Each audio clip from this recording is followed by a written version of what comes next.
Welcome to WorksheetCloud Grade 9 English. I'm very happy to be back again with you guys today for another Grade 9 English lesson. I'm just going to start off by getting admin out the way first. If you don't know already, I am Mrs. Nortia. And also, if you are unsure about anything throughout the lesson, especially because we're doing poetry. So if you're not sure about a figure of speech or a sound device or just something to do with a poem on a line by line analysis level even, please do contact grade 9 at worksheetcloud.com, and any queries or requests that you have for information will then be passed on to you. Right, so now that we have some of that admin out the way, let's get going. So the question we're going to start off with today to lead us or guide us in our poetic journey is, can a city be considered beautiful in contrast to nature?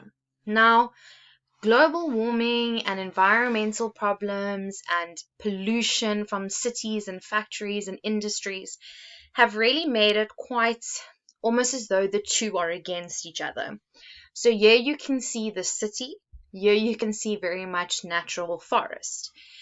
Both can be beautiful, and we know that with a city, often there comes a lot of, like I said, pollution. Our poet that we are looking at today, he really felt this is now from the 1600s, he felt so strongly about the fact that pollution and industry was going to destroy nature. And look where we are at all these centuries, years later. We have really taken nature for granted.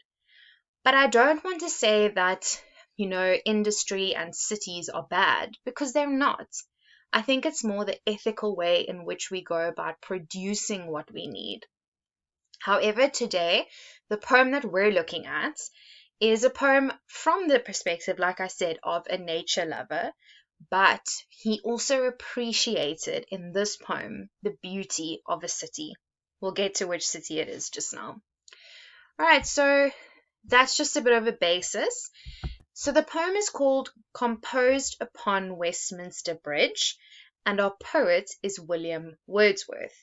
So now I want you to try and imagine you're standing here, just here on this bridge, and you are overlooking the city. Can you guys try and identify which city it is? But we'll get there. But throughout this poem, I want you to imagine yourself just here where I'm pointing the cursor, standing there surveying the city just early in the morning as the sun is rising. So keep that in your mind, keep this picture in your mind, because that is what the poet is trying to share with us. He is standing on Westminster Bridge, surveying the city before him, early in the morning when everything is still quiet, and he is admiring the beauty. Now, do you guys know where Westminster Bridge or Westminster Abbey even is? If you haven't already guessed it, we are going to go to London today for our poem. So, standing on the bridge, looking over at London, at the city, and admiring it for its beauty. All right, so I'm going to read the poem, and then we're going to look at it line by line, analyzing what the poem means and the figures of speech, the images, the tone, the theme. Okay, so feel free to read along with me. Earth has not anything to show more fair. Dull would he be of soul who could pass by a sight so touching in its majesty. This city now doth, like a garment, wear the beauty of the morning. Silent, bare, ships, towers, domes, theatres, and temples lie open unto the fields and to the sky, all bright and glittering in the smokeless air. Never did sun more beautifully steep in his first splendor valley, rock, or hill. Never saw I, never felt a calm so deep. The river glideth at his own sweet will, dear God, the very houses seem asleep, and all that mighty heart is lying still. Okay, so you can already tell it's a praise poem. He even praises God for producing such beauty even in a city. All right, so as I said to you, keep remembering or keep imagining. I'll go back to give you one last look. Keep imagining you're on this bridge, standing there, looking out at the beauty of London. Right, so the poet, as we said, is William Wordsworth. So quite a nice surname for a poet. And he was considered one of the leaders of the Romantic movement. Now, you might think Romantic poets wrote about romance. Some of them did, but being a Romantic poet meant that you would use nature as an inspiration for your poetry. So don't confuse it ever with thinking, oh, they only wrote about romance. In this poem, there's nothing about romance or a relationship. He's more writing about the beauty of nature to bring about his point. Okay, so remember, a Romantic poet wrote about any topic, sometimes love and romance, using nature as the inspiration or the starting point. So the type of poem, I'll read this to you and then go back. It's an Italian sonnet, and the Italian sonnet is also could be known as a Petrarchan sonnet, because Petrarch is the name of the poet who came up with the structure of an Italian sonnet. So the first 8 lines is all about the beauty of London, but then for the next 6 lines, we're shown that once that pollution arrives, unfortunately that beauty disappears. So have a look here. If you look at this, you'll see lines 1, 2, 3, 4, 5, 6, 7, 8. This is all about the beauty. And then we actually get more of the beauty over here, but we know how, unfortunately, these elements can cause problems. So Italian sonnets are written in 8 lines and 6 lines, octave and a sestet, and it's often a problem solution based poem. So there'll always be a problem, but then some type of solution. In this poem, I would say the problem is the pollution that a city brings. But the solution would be to maybe just experience more of nature, appreciate nature, still live in a city, but don't use the city materials to cause destruction. So, like I said, actually, hence again, global warming. Just a bit of vocab. In line 3, the word majesty, it means greatness. Sometimes we think of majesty being a king or a queen. In line 4, there's a reference to a garment. Now, a garment's a piece of clothing. In this case, a cloak. Line 9, he talks about the sun steeped. So what he's actually saying there is soaked. So we'll get to that. And splendor in line 10 refers to glory. So looking at something in all its splendor, seeing it in all its glory. You'll also notice all the pictures that I've included in this video. You'll see it's all London, and it's beautiful pictures. So like I said, think for yourself, is a city beautiful? Have you maybe only ever thought of forests or nature as beautiful? Because cities are very pretty in their own right. Okay, so let's start here. The summary, just to guide you a bit. The poet is standing on Westminster Bridge, looking at London across the River Thames. If you've been to London, the River Thames, obviously you would know, you look also over at Big Ben. No natural beauty could exceed this beauty of the city. Everyone, he feels, must be moved by it. The early morning is when the city is at its most beautiful. The houses themselves are tranquil and at rest. Okay, so he feels here that if the city is now at peace and there is no pollution, that's when it's at its most beautiful. In most of his poetry, he actually expressed a strong dislike for the city. So William Wordsworth, really believed in nature and purity.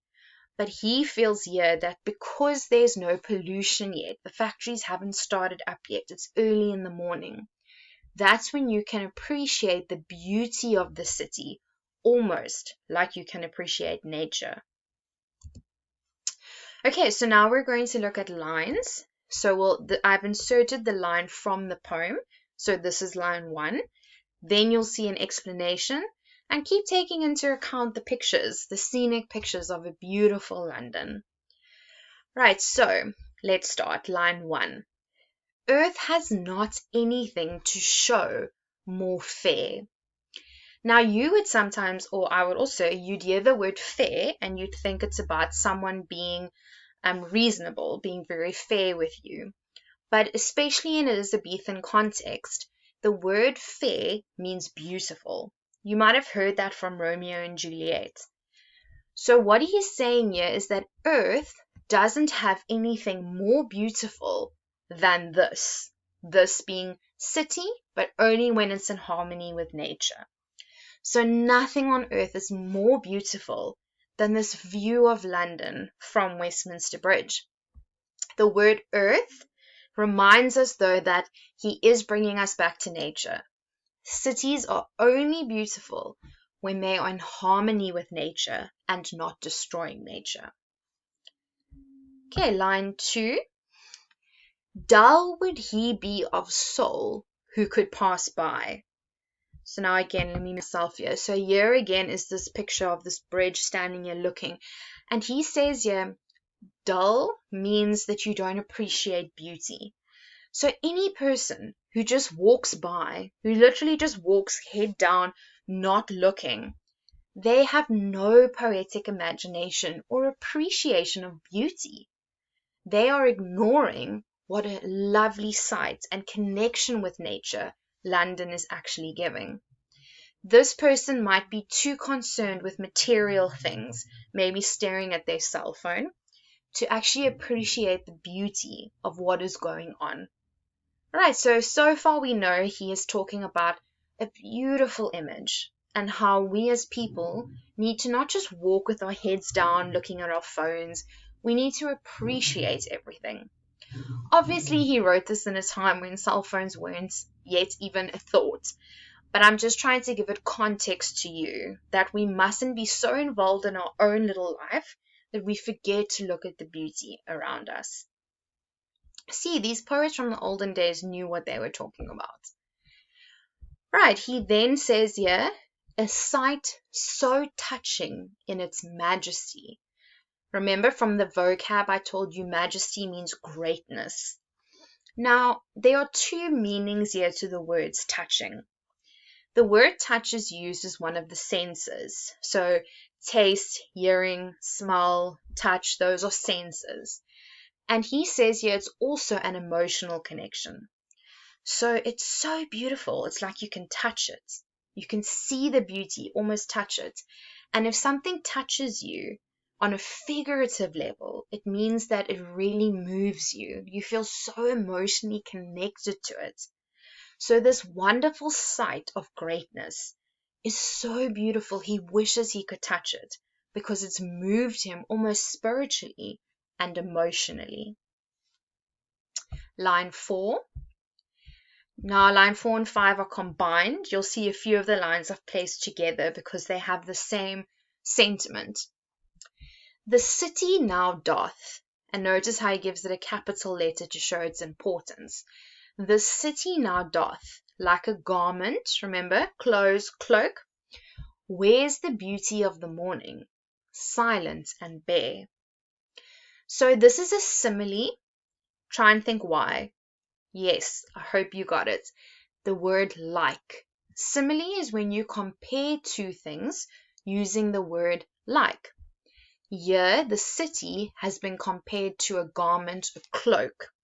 So just like when you put on a cloak, you put on your coat, you feel it. And he also feels the beauty. So what's happening here now? Imagine you've bought this beautiful coat and you put it on and it just looks stunning. That's like the image here. This city has put on this beautiful cloak of mourning. And I mean, just look at the colors and look how beautiful it is. He says here the city is so calm and peaceful right now. It is silent, it's bare. In other words, there's no smoke and pollution and traffic. You can see in all the pictures I show you, there's an absence of cars and people.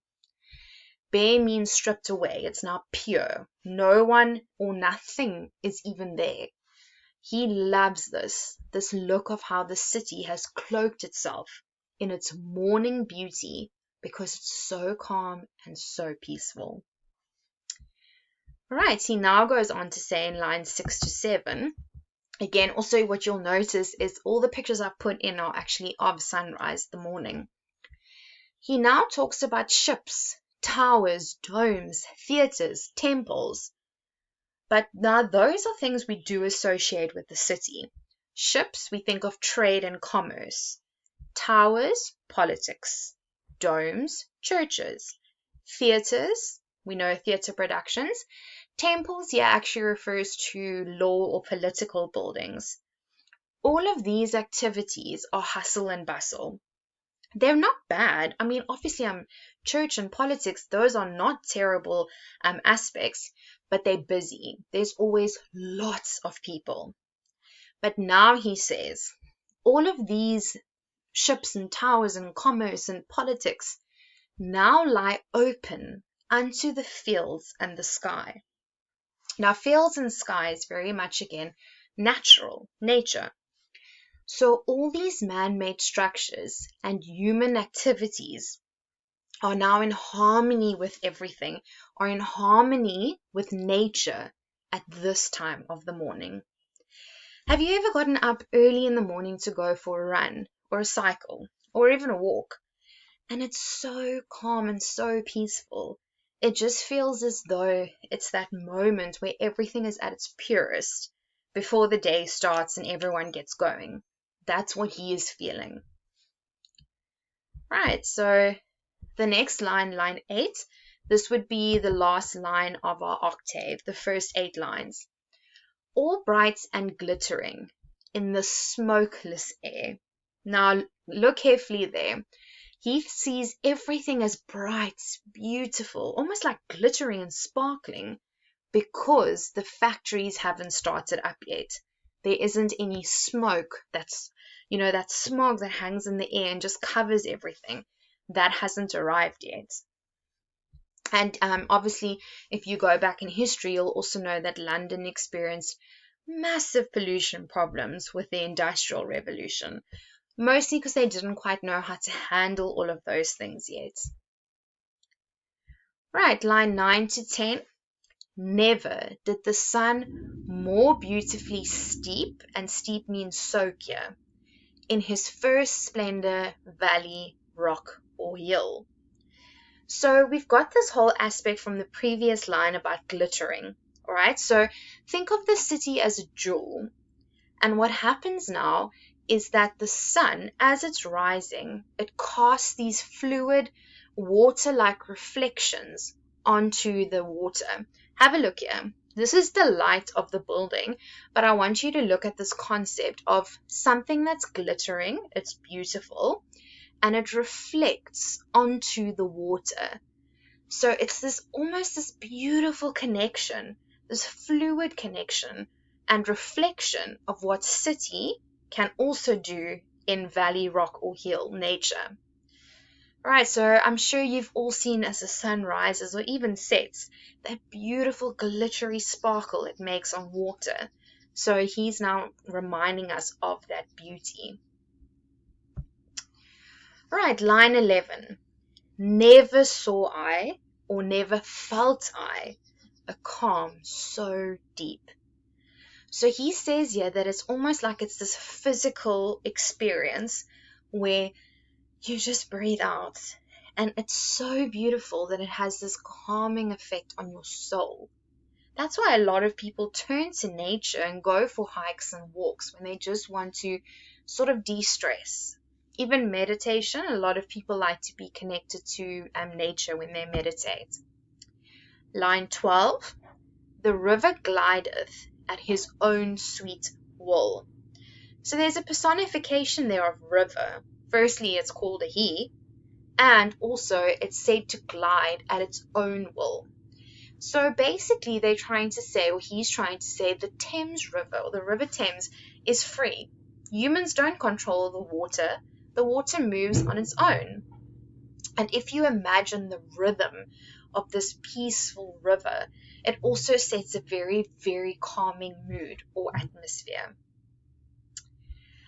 In line 13 to 14, the last two lines, he is so moved that he actually reaches out to God and says, "Dear God, the very houses seem asleep, and all that mighty heart is lying still." So he feels it's almost like a religious experience. That's how spiritual he feels about seeing the beauty. He personifies the houses and says that everything just looks so peaceful in the stillness. So I think a city by virtue is hustle and bustle. So it's a bit difficult to say that we can only appreciate a city's beauty when it's quiet. But I understand what he's trying to say, that when a city is at least a little bit more respectful of nature, that's when you can tie in its beauty. So here is the theme. The theme is the intimate harmony between city and beauty in the morning. In the poem, London seems like a part of nature rather than a separate industry-driven, factory-driven place, but only for him in the morning before things get going. The tone, he is in awe and amazement of this beautiful, beautiful city, especially the viewpoint from which he's looking at. So, now I'm going to ask you almost the same question I did at the very beginning. What is prettier? Can you consider nature prettier or the city? I know it's a tough one. I also personally feel that if we live in a city, you often look to nature as prettier because you're not used to seeing so much of it. If you live in nature, you'll think of the city as something beautiful because it's different. But I think we can appreciate both. Both have elements of beauty, whether it be natural or man-made. But what's even more beautiful is when the two come together and there's no destruction. Right, so I hope I've left you with something to think about, and maybe even just to think about our actions in terms of how we're affecting the environment and how we can live in a city but still at least help the environment. Thanks for watching, Grade 9s. This lesson was brought to you by WorksheetCloud, and I hope that you have a wonderful rest of day.